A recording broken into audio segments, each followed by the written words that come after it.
Hello, my name is Farouk Ramzan. I'm a freshman in the College of Arts and Science, and I wrote Anima Candida. The context for writing this actually goes back to COVID-19. Sometime in 2020, I believe, I came up with this idea to write a story about a sickly man who goes to a ballet concert and becomes enamored with one of the dancers. And I had written down that premise then, sometime in 2020. I still have the date written in my premise journal.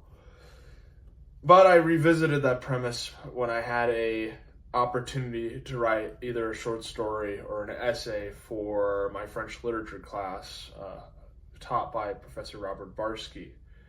And I took that opportunity to kind of explore through my journal, and I thought that premise spoke to me at that moment, and so I wrote about it.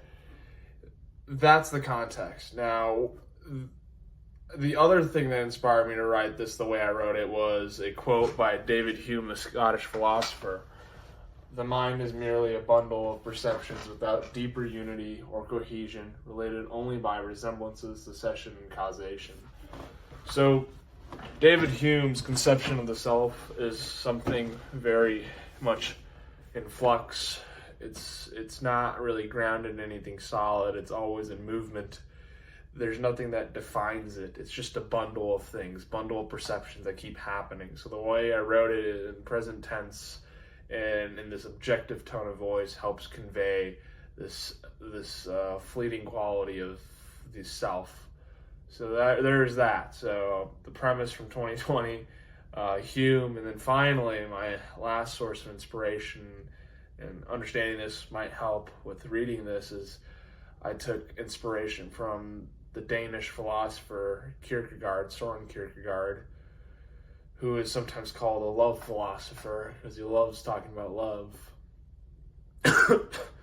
Excuse me. And so in his little treatise called Repetitions, there's a little anecdote where he talks about going to a roadhouse or a cafe off to the side of a dirt path just to stop by and smoke and drink coffee, and that's where he meets a beautiful woman, and then that changes the trajectory of his life from there on out. So I was interested in that and Kierkegaard's idea of the wavering dancer, which is that term comes up in the short story a lot. The wavering dancer comes from his most famous piece called Fear and Trembling, and that talks about the leap of faith.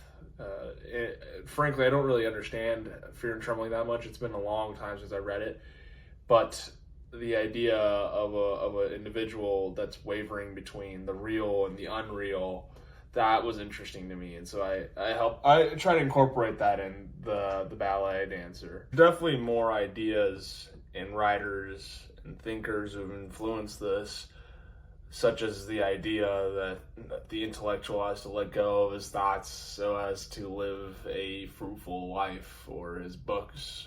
But I think it's most interesting if you just read it, and I appreciate you wanting to read this and watching this video. Thank you.